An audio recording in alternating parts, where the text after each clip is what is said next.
அன்பு உள்ளங்களே, குமரி மக்கள் எல்லோரும் எப்படி இருக்கிறீங்க? வெள்ளரி தோட்டம் போட்டு கரெக்டாக 1 மாதம் ஆச்சு. 1 மாத பயிரை பார்த்திங்களா?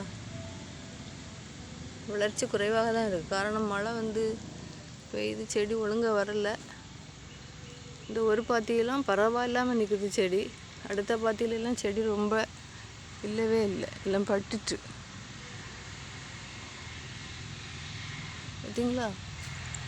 அந்த பாத்தியிலெல்லாம் செடியே இல்லை, ஒவ்வொரு செடி தான் நிற்கும். இந்த ஒரு பாத்தியிலேருந்து பரவாயில்லாமல் இருக்குது.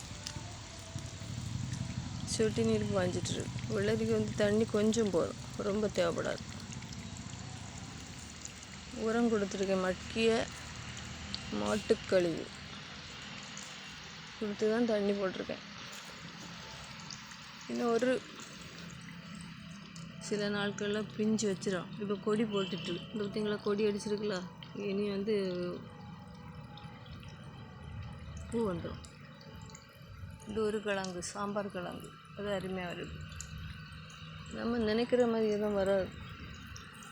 மழை மட்டும் பெரிய மழையாக நல்ல மழை பெய்யலைன்னா, பருவமழை சீராக பெய்யிருந்தால் செடி சூப்பராக வந்துடும். தண்ணி கூடினனால செடியெல்லாம் பாதி அழுகி போச்சு. பாதி செடி கூட இல்லை, 20 செடி நிற்கும். 50 செடி வச்சதில் 20 செடி நிற்கும், வேறெல்லாம் போயிடுச்சு. ஓகேவா? Okay, ton.